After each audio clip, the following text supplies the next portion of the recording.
Hello, welcome to Lit Station, and we're going to learn English literature. Today's class, we are going to learn what is the definition of poetry. Now, let's dive into the class. Poetry is a form of literature. Now, the question is, what is poetry? Okay, so as you can see, I have gone through, I have opened the poets.org website, and here we will go through some of the definitions that certain poets have given, and I will try to explain you and the significance of these definitions and how all of these definitions prove that poetry cannot be truly defined. It is only defined by the society, by their all the definitions are actually related to their society. So, okay. Anyway, let's um, talk about right now. Let me give introduction what I think, and yeah, what I think is also based on different sources that we have seen, that I have read throughout my student life. It is what is poetry? Poetry is a fundamental part of human society. You know, who were the first poets? Now, the question might be asked. The first poets were who? The people who worked. Anyone who worked was a poet. By the work, by the rhythms of their work, they created poetry. It is not in a way that can be written, no, but the rhythms, and people used to sing different things, talk different things. All these things were to help in their work. Apart from that, the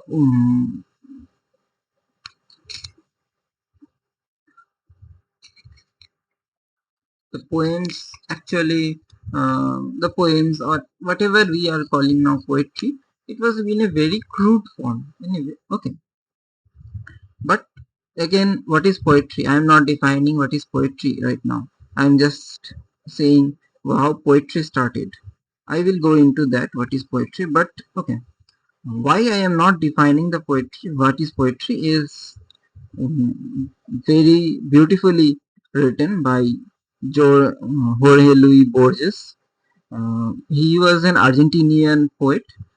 He was also, he wrote in both Spanish as well as English. Okay. But he has said that poetry is something that cannot be defined without oversimplifying it. So whatever I try to explain you that this is poetry, I will be oversimplifying it. Uh, I will be trying to explain it in a way that is too simple, that doesn't actually give the credit to what poetry is. Okay, it would be like attempting to define the color yellow, love, the fall of leaves in autumn.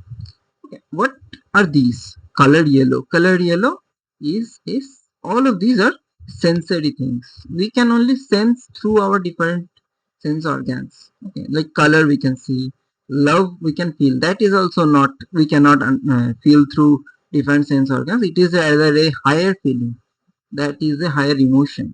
So love. And the fall of leaves in autumn, that is also, it is a higher feeling as well as a visual sensation. So all of these are sensations.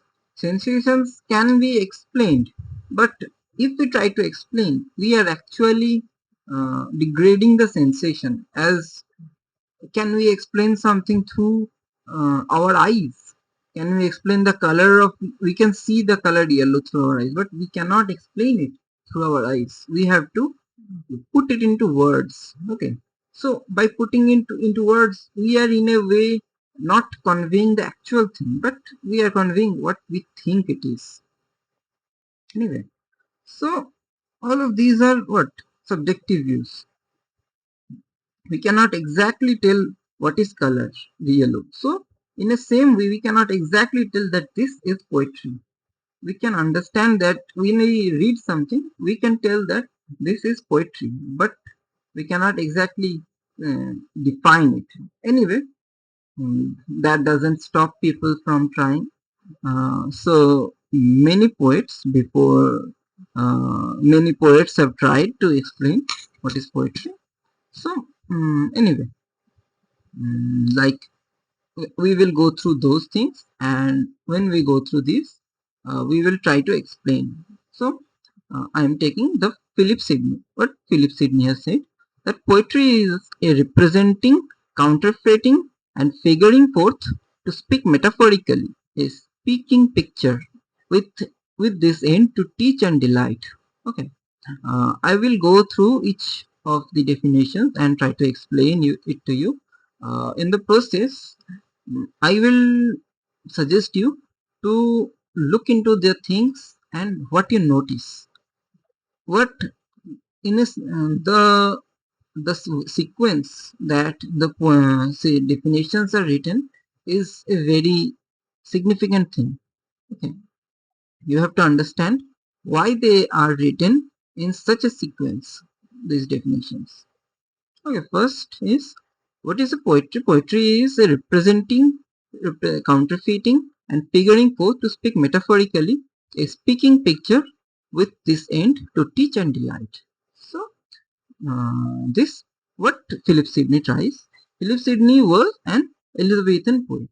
So, as an Elizabethan poet, the poems were full of imagery, full of different full of um, different literary devices.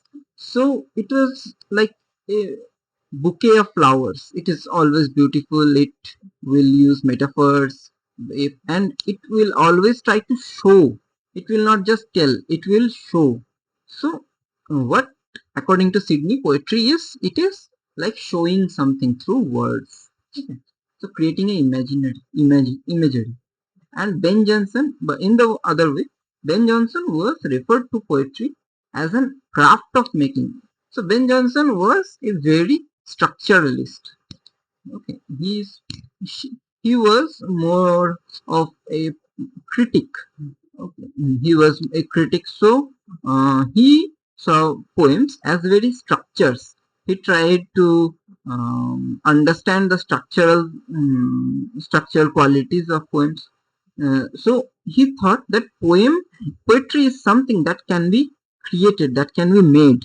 It is not that something comes from within, but what we create. Okay.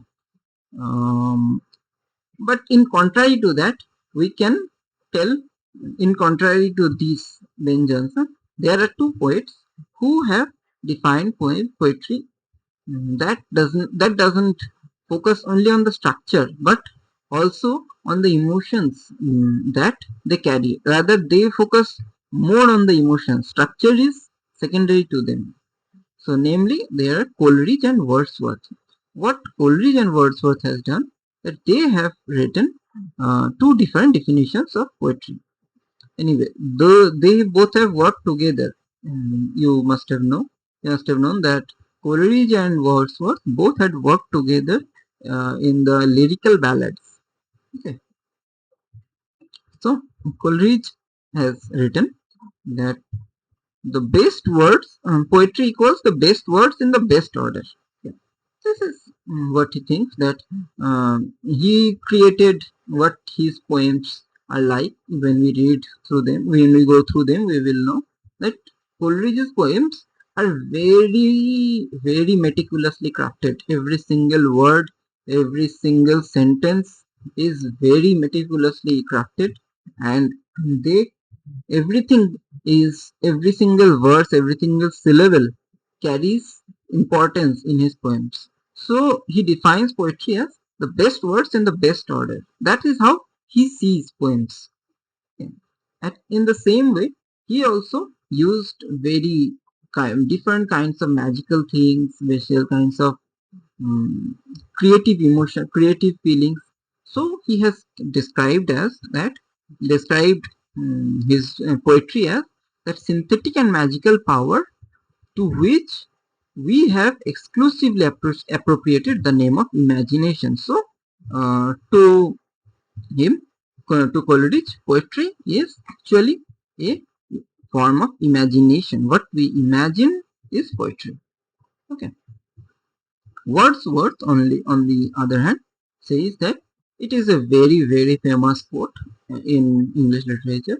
You should always remember this. The spontaneous overflow of powerful feelings recollected in tranquility. Okay, what this means that Wordsworth tells that the poetry is the spontaneous overflow of powerful feelings. That when we see something, we feel something.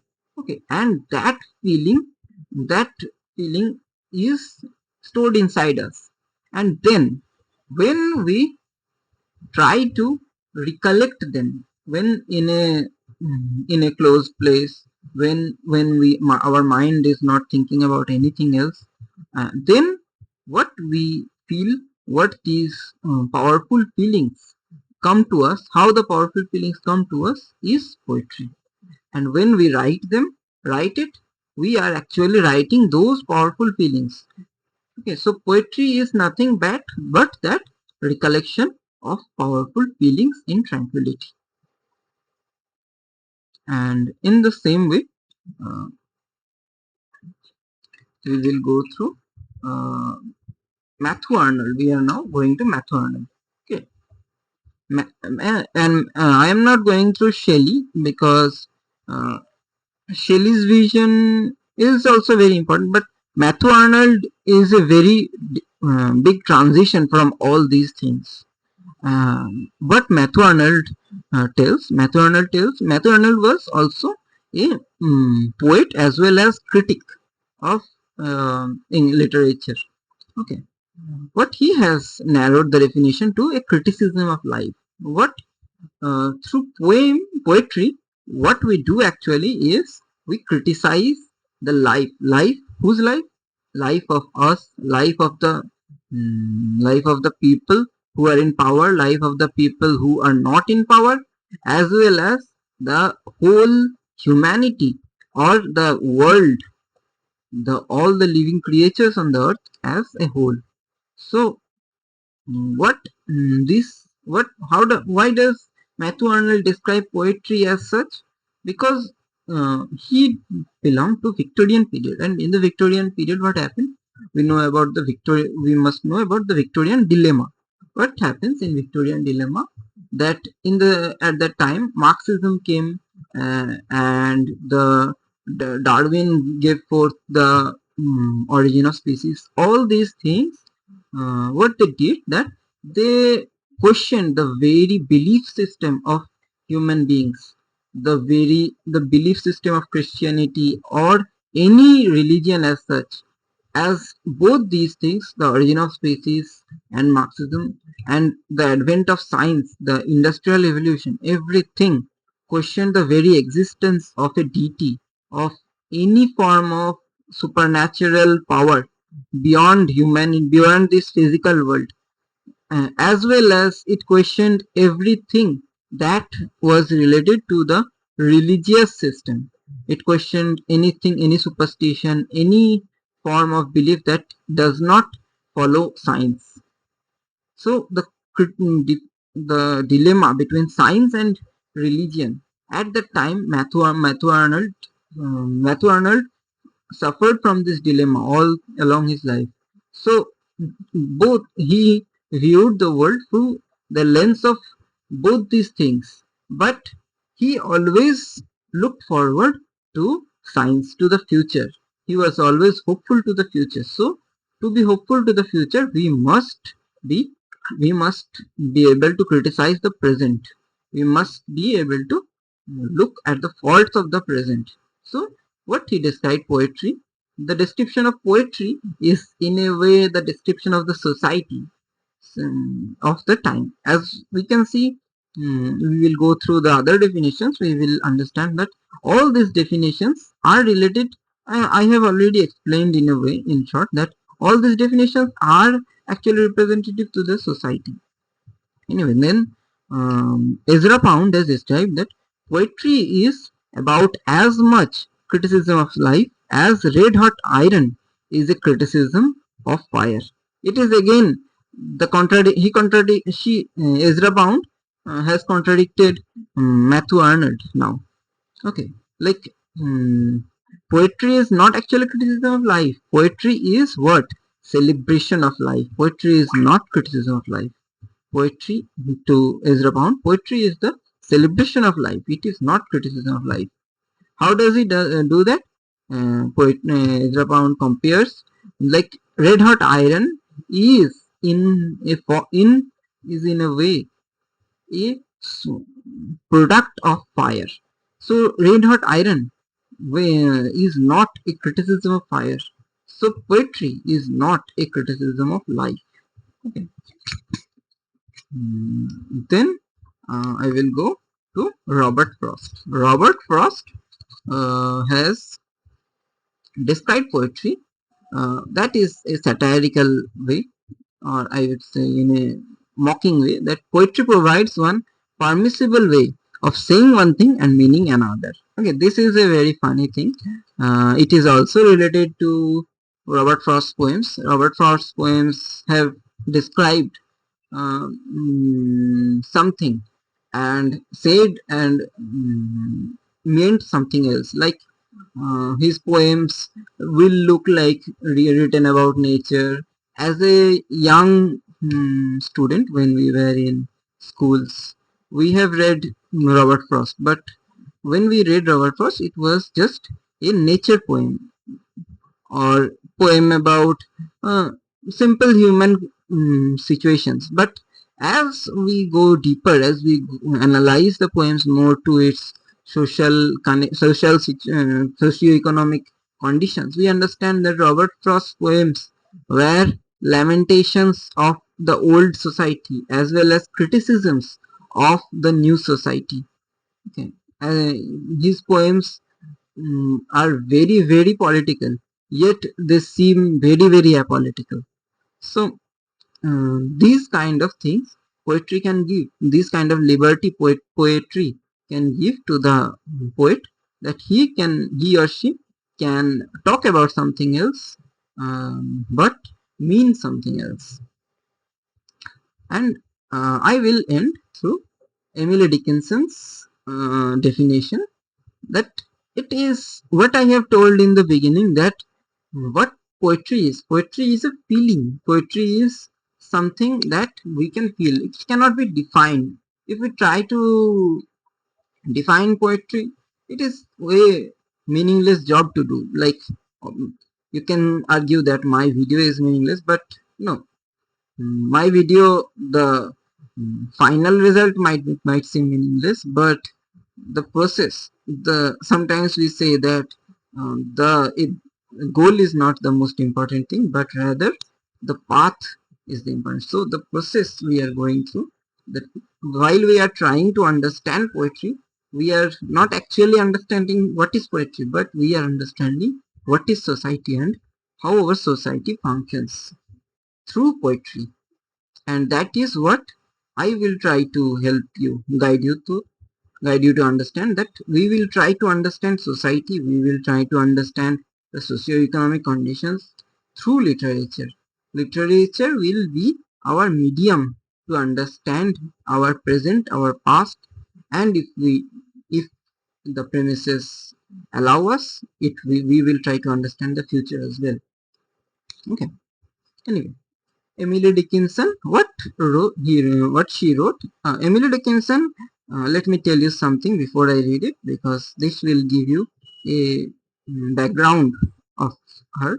Emily Dickinson is one of my favorite poets of all time, in English, English, of course. But she has written that what she has written over the times, that is about the okay. Emily Dickinson was a very sickly person. She used to be always sick. She used to be confined in her rooms. Yet her mind was very very active. So she could write poems about whatever she could see through her window. So her poems were less of a poem, rather were more of feelings, were more of uh, her what she felt over the time, what she understood about the world. She used to read a lot of things and she used to write a lot of things. So her writings, her readings, everything was very varied. Okay. So in this way, what yet she wrote in a very simple she wrote in a very simple language, very simple way. Okay, we will try to read Emily Dickinson's poem when we uh, go further through this channel. If I read Emily Dickinson as described poetry in a 1870 letter, as you can see in the screen. If I read a book and it makes my whole body so cold, no fire can even warm me, I know that is poetry. If I feel as if top of my head were taken off, and I know that is poetry. These are the only way I know. What? These are two feelings, okay? Like when we feel cold, that is a feeling. When the top of her head is taken off, that is a feeling of extreme pain. And the other feeling is an extreme coldness. These are feelings. That is poetry. What we feel is poetry. We whatever we try to however we try to explain poetry, that is not that is futile, or that is in a way trying to understand the society, not actually poetry. When we define poetry, we are actually defining what our society represents, what poetry represents in the society, what poetry means to the society. So with this I'm signing off.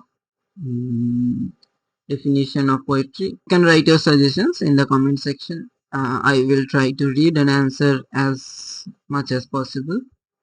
And thank you all.